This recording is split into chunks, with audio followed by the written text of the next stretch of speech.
9th के physics का gravitation chapter का पार्ट 9 है ये।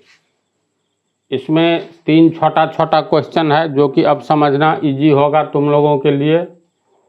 पहला क्वेश्चन का ए, 2 पिंडों के बीच लगने वाला गुरुत्वाकर्षण बल दोनों पिंडों के बीच की दूरी पर निर्भर करता है। इस दूरी की गणना कहाँ से की जाती है?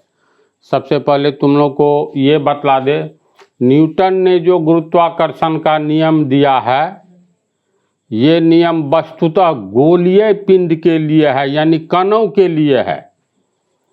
तो हर एक पिंड तो गोलीय नहीं होता है। मान लो हमारी पृथ्वी गोल है, चंद्रमा भी गोल है, मैक्सिमम यूनिवर्स का ये आकाशीय पिंड गोल ही है।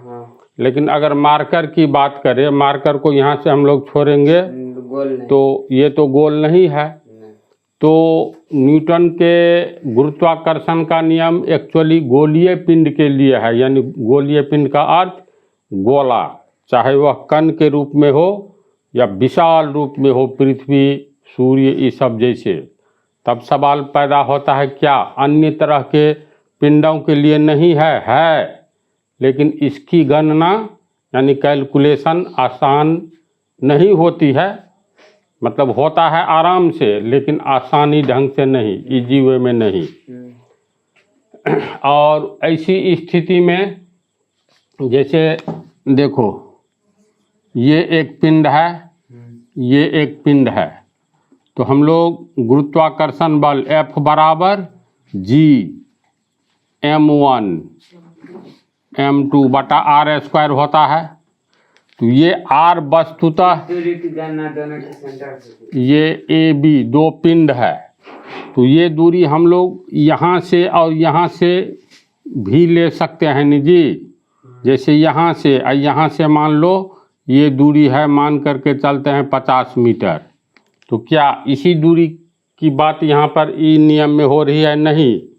जो भी पिंड है उसका सेंटर लेंगे, जैसे इसका ये सेंटर हो गया और इसका ये सेंटर हो गया, तो R वस्तुतः गोलीय पिंड के केंद्र के बीच की दूरी होती है। ये मान लेते हैं C1 और ये C2, तो R क्या हो जाएगा? R बराबर C1 C2।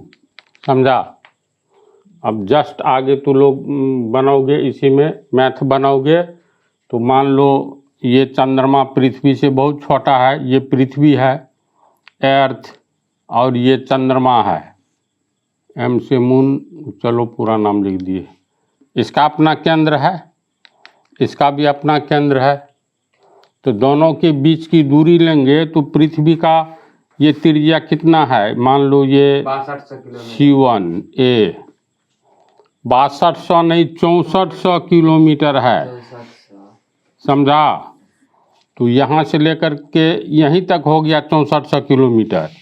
फिर इसका चंद्रमा का भी कुछ त्रिज्या है, तो यहाँ से मतलब C1, इसका C2 मान लो, तो ये डिस्टेंस लेंगे। AB नहीं, बल्कि दोनों पिंडों के सेंटर को मिलाने वाली रेखा दोनों पिंडों के बीच की दूरी होती है इस फार्मूला में, इस समीकरण में। समझ गया पहला का आंसर?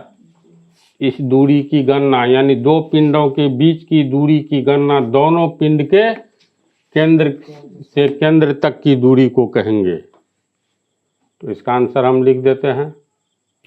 देखो जो लिखे हैं इसको पढ़ो। वस्तुतः न्यूटन के गुरुत्वाकर्षण का नियम 2 कणों अर्थात गोलीय पिंड के लिए है। ठीक है? इसका अर्थ कदापि यह नहीं है कि अगर दोनों पिंड गोल नहीं है तो उनके बीच गुरुत्वाकर्षण बल कार्य नहीं करेगा। यानी है तो उसका सिद्धांत किस पिंड के लिए? गोलीय पिंड के लिए। मान लो गोलीय पिंड नहीं है तो इसका अर्थ ये थोड़ी है जो दोनों के बीच गुरुत्वाकर्षण बल काम नहीं करेगा, करेगा। लेकिन इसका कैलकुलेशन थोड़ा कठिन है, मतलब इजी नहीं है। बात को समझ रहे हो? तो यही पंक्ति लिख दिए हैं। इसका अर्थ कदापि यह नहीं है कि अगर दोनों पिंड गोल नहीं है तो उनके बीच गुरुत्वाकर्षण बल कार्य नहीं करेगा। पिंड अगर गोल नहीं हो तो ऐसी स्थिति में दोनों पिंडों के बीच लगने वाला गुरुत्वाकर्षण बल की गणना सरल नहीं होता है। क्लियर हुआ? यानी कार्य तो करेगा ही एट एनी कॉस्ट, लेकिन कैलकुलेशन थोड़ा लंबा होता है। समझ गए। फिर अगर दोनों पिंड गोल है तो उनके बीच कार्य करने वाला गुरुत्वाकर्षण बल अर्थात F बराबर ये जो फार्मूला होता है इसमें R दोनों पिंडों के केंद्र के बीच की दूरी को बतलाता है। यानी चित्र भी बना दिया है। ये M1 पिंड है, M1 द्रव्यमान वाला, ये M2 द्रव्यमान वाला। दोनों के बीच ये R का वैल्यू जो लेंगे तो दोनों के सेंटर को मिलाने वाली रेखा को हम लोग R कहेंगे। तो ये इसका कंसेप्ट बन गया। ठीक है, इसको उतारो सेकंड में। अब पहला का बी देखो। ये सेकंड चैप्टर जो पढ़ाए थे उसमें फोर्स की परिभाषा बतलाए थे। फोर्स का एक अपना डायरेक्शन होता है, ये बात सत्य है 100%। जिस दिशा में हम लोग फोर्स लगाएंगे पिंड उसी दिशा में गतिशील होगी। यानी स्ट्रेट लाइन उसका वास्तव में डायरेक्शन होता है। इस पर फोर्स लगाएंगे तो सीधी सरल रेखा में ये अगर पृथ्वी इसको नीचे की ओर नहीं खींचे तो सीधी सरल रेखा में आगे की ओर बढ़ती चली जाएगी। तो इसी तरह मान लो दो पिंड है तो इसका सेंटर C1 हुआ, इसका सेंटर C2 हुआ। अब इसका द्रव्यमान M1, इसका द्रव्यमान M2। तो ये इस पिंड को, ये पिंड, या पहले इसी पर आओ, इस पिंड को M2 द्रव्यमान वाले पिंड को M1 द्रव्यमान वाला पिंड अपने केंद्र की ओर आकर्षित करेगा। तो यानी इसको सीधे अपने एक स्ट्रेट लाइन ये इसको अपने केंद्र की ओर आकर्षित करेगा और ये पिंड M2 द्रव्यमान वाले भी इस पिंड को अपने केंद्र की ओर आकर्षित करेगा। तो इससे क्या निष्कर्ष निकलता है? इससे ये निष्कर्ष निकलता है दो पिंडों के बीच में जो गुरुत्वाकर्षण बल काम कर रहा है इसकी दिशा एक सरल रेखीय है ना। अंतर इतना ही है, एक पिंड अपने केंद्र की ओर आकर्षित कर रही है तो दूसरा पिंड अपने केंद्र की ओर। यानी फोर्स का डायरेक्शन अलग अलग है लेकिन दोनों डायरेक्शन एक सरल रेखीय है। क्लियर? जान रहे हो, समझ रहा है ना? Opposite direction. हाँ, लेकिन एक स्ट्रेट लाइन, एक स्ट्रेट लाइन, एक सरल रेखीय फोर्स लगता है और वह उस फोर्स की दिशा सेंटर की ओर होता है।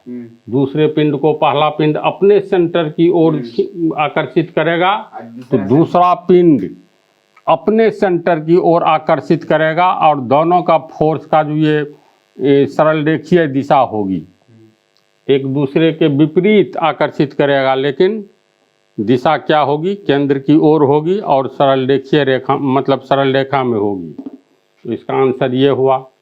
इसको पढ़ो तो तू लोग समझा। दो पिंडों के बीच लगने वाला गुरुत्वाकर्षण बल की दिशा पिंडों के अपने केंद्र की ओर होती है ना।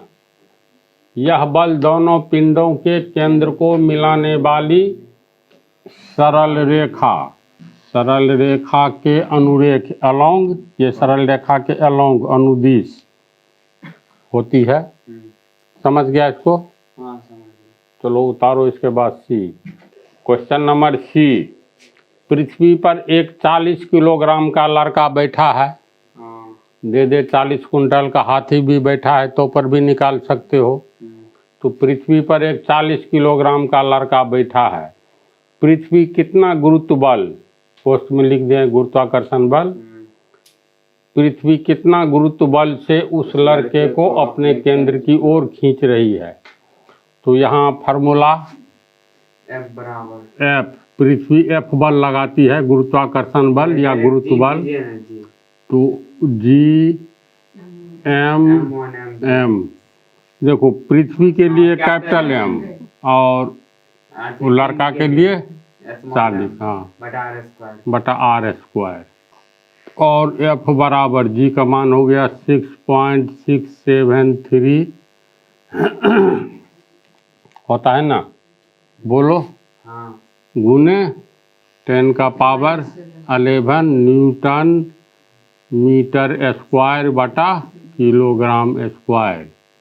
m पृथ्वी का मान कितना है, ये m 6 गुने 10, ये 10 का पावर 6 चौक 24 किलोग्राम।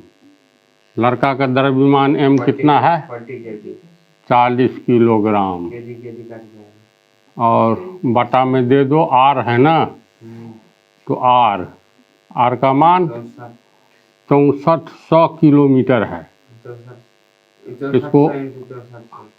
इसको मीटर में बदलना है ना, तो 6400 किलोमीटर यानी 6 गुने 10 का पावर 6400 किलोमीटर। इसको मीटर में बदलेंगे तो सीधे 1000 से गुना कर दो, तो 64 पर हो गया 2 और 4 6 तो शून्य हुआ, यानी 64 गुने 10 का पावर 6 होगा ना, 6 शून्य, तो ये हो गया 6400। इसको बदल दो मीटर में, तो 1000 मीटर का होल स्क्वायर। 100 मीटर दिए 1000 होगा, 1000 मीटर में बदल गया, तो ये हो गया 6.673 उन्हें 10 टू द पावर -11 6400 बताना, आर स्क्वायर 6400 किलोमीटर। आर का मान हुआ, तो 6400 किलोमीटर का होल स्क्वायर होगा। समझ। तो ये 6400 किलोमीटर को कोष्ट में मीटर में बदल दिए, समझा। पहले इसमें किलोग्राम स्क्वायर है, यहाँ देखो किलोग्राम किलोग्राम, तो किलोग्राम स्क्वायर हो गया। और यहाँ पर आ जाएगा तुमको, ये बच गया न्यूटन मीटर स्क्वायर, तो न्यूटन मीटर स्क्वायर। ऊपर में फिर बच रहा है 6 गुने 10 का पावर 24, 6 गुने 10 का पावर 24 गुने 40, बट्टा में आ गया, मीटर स्क्वायर बाहर निकल जाएगा, तो ये 64 गुने 3 2 5 इंटू 10 का पावर 64 इंटू 10 का पावर 5। चलो 10 का पावर 3 2 5, हाँ 10 का पावर 5, इसका होल स्क्वायर हो गया। इसको कैलकुलेट करके तुम लोगों को ये आएगा 391 न्यूटन, समझा। कैलकुलेट करोगे तो अंत में इतना आएगा 391 न्यूटन। हाँ, तो इसका अर्थ है 40 किलोग्राम का कोई लड़का बैठा हुआ है तो पृथ्वी इस पर कितना बल लगाती है, 391 न्यूटन। तो इतना तक समझ गया, अब रहने दो अगले पार्ट में।